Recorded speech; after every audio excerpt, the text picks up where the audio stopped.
What does it take to make a boot that got a seal of approval from the Prince of Wales, now King Charles, in the form of a royal warrant over 35 years ago? This is Nick at Stridewise.com, and I've come from New York City out to Northampton, England, to find out what's so special about trickers and exactly what goes into the most popular boot, the Stow.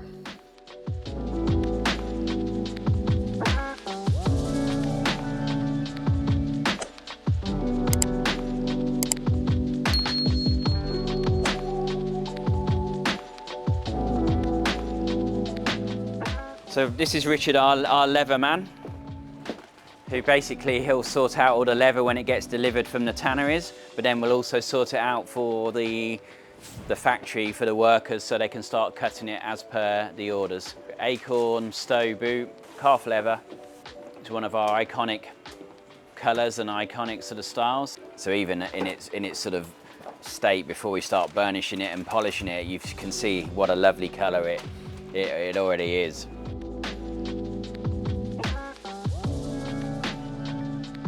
The clicking room. And the reason it was called the clicking room many years ago was there's a lot of hand cutters.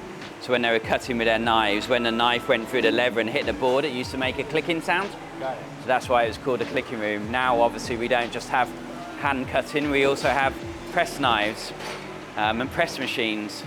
So this is the wing cap of the brogue. Oh, great. So you can sort of see there, you have the punching is already built into the knife.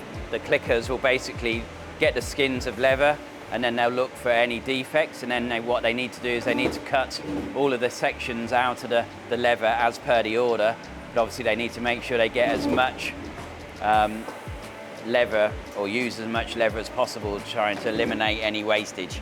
Once they've all been cut, we then have to sort of skive some of the thickness down on the edges, so when you start stitching the pieces together, it doesn't become too thick.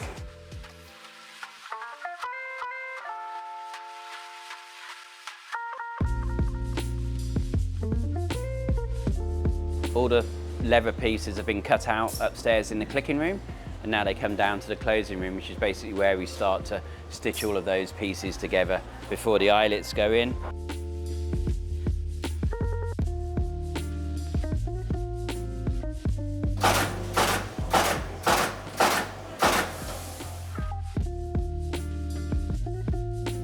So once all the uppers are finished in the closing room, we'll put a toe puff which goes in between the lining and the upper, and then when it's heated up it goes soft, and then when it will set over the last, it helps set to shape. And then once the uppers have all been finished up here, ready to go down for lasting, we'll tend to put them into this like, it's called the Mulling room. It's basically like a steam room, sauna. So it's quite a sort of wet, high heat, and that just makes the leather more supple, so when you start to pull it over the last, it again helps form the shape. So we've come down from the clicking room to the closing room. We're now in the lasting room. So this is a last, which I'm sure you're aware of, but this is what forms the shape of the shoe. We use leather, full leather insoles, and we'll start to build the shoe up. So a bit similar to the toe puff. We also have a heel stiffener, which goes in between the lining and the upper. So again, you've got a hot and a cold mold. So the hot mold makes the stiffener go soft, and then you put it onto the cold mold, which sets it to shape. So what you get here is that's now set to shape. Yeah. So it's much more solid and a shape form than it was before. And then that helps go over the last, and then to the next process, which is the toe laster, which basically will pull the upper over the front of the last.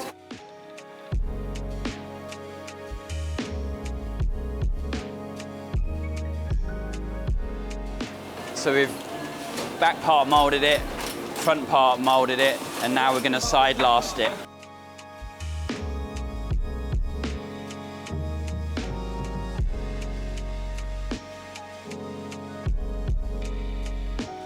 The next important process is welt sewing.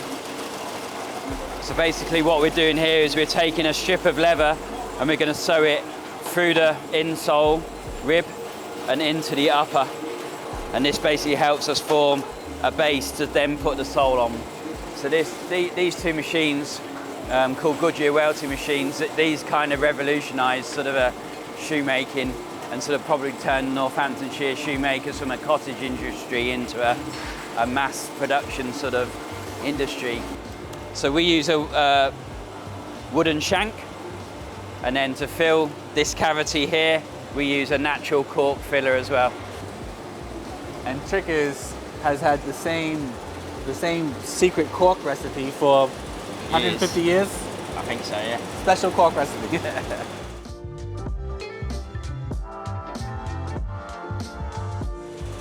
So the soles get glued on, they go onto the sole press.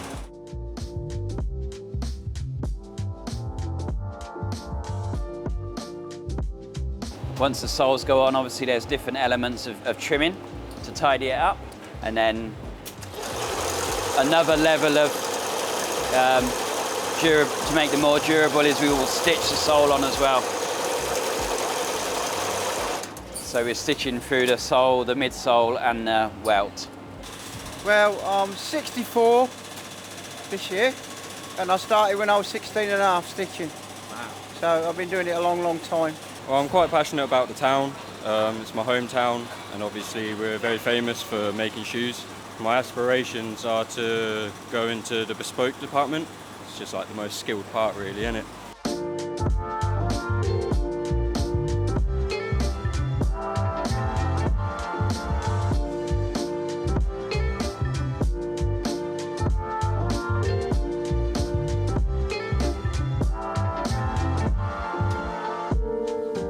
What we've got here is you've got two sort of cutting machines.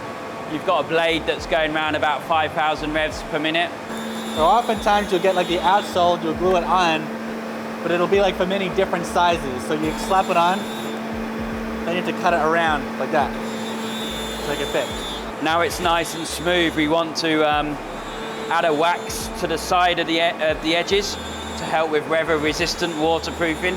So again, really sort of skilled. Everyone makes it look so easy in this place. But yeah, just adding a hot wax that will set, and then you've got different brushes that will brush it down. Okay. And it just makes it look neater, but also helps with stopping the water getting through the different layers of the sole.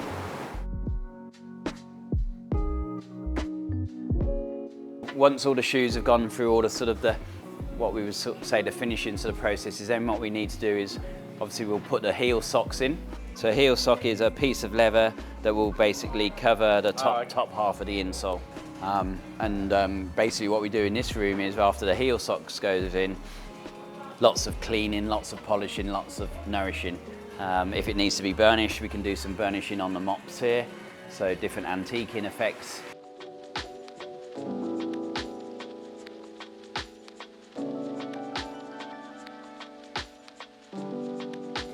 So Sharon she's our sort of final inspection. Sharon runs the shoe room. But then we have another level of inspection after Sharon's done it as well, which is a QC. Yeah, so what are you looking for in the quality control? So we are looking for stitch detail, stitch issues, marks in the leather. There's a little bit of thread there, so we can burn that off. You know, just basically going through it almost with a magnifying glass, giving it another level of polishing. And then everything goes into a Trickers box. Lovely blue Trickers blue box with the Royal Warrant on and the gold sort of labels. And that's it. So yeah, that's a 12-week tour of a shoe factory.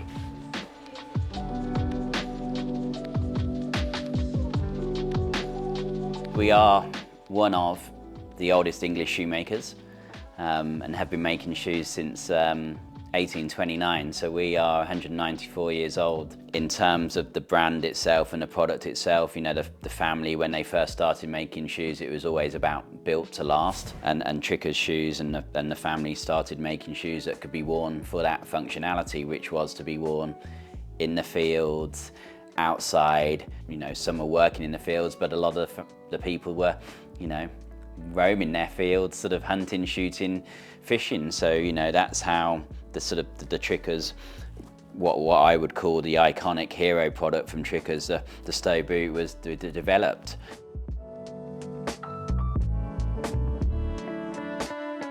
As it stands, or up to the point of the Queen's passing and King Charles becoming king, we were royal warrant holders to make shoes for Prince Charles and the royal household. King Charles is very much about trades and skills and apprenticeships and made in UK and sustainability. So all of these things you have to be seen to be doing.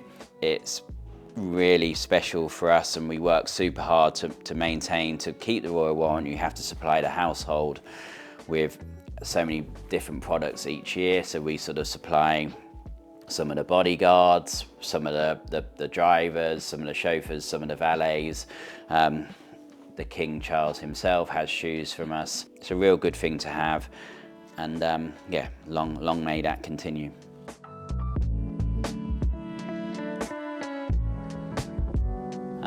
First of all, it's Goodyear welted. You know, every shoe that we make in our factory is Goodyear welted. Everything that we do in this factory is 100% made here. So we will bring the skins in from some of the best tanneries around Europe and a few in the UK, and we will then cut, close and finish the boot or shoe in this factory. We're one of the few remaining sort of few factories in the UK that still do that. There's a handful of us in Northamptonshire that still 100% make from skin to box. And that's something we're really proud of. So sort of going back to the durability side of it, because it's a Goodyear welted construction, it means you can, after you've worn them and the sole's worn down, you can basically go to a good quality shoe repairer, or you can send your shoes back to us, and we will strip the sole off, take the welt out, put a new welt in, and then resole it. So for us, and like I say, going back to the early sort of stages, built to last was always what the family wanted to do. They wanted to make the best shoes possible for the money that they could. And that's what we try and do now.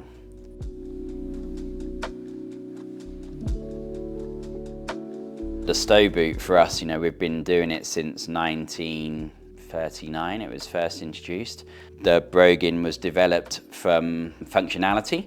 So when people were wearing a solid piece of leather in the fields, the water was basically getting really sort of soaked into the leather, so that hopefully the water shouldn't sort of mass in one place and will be able to disperse a little bit easier.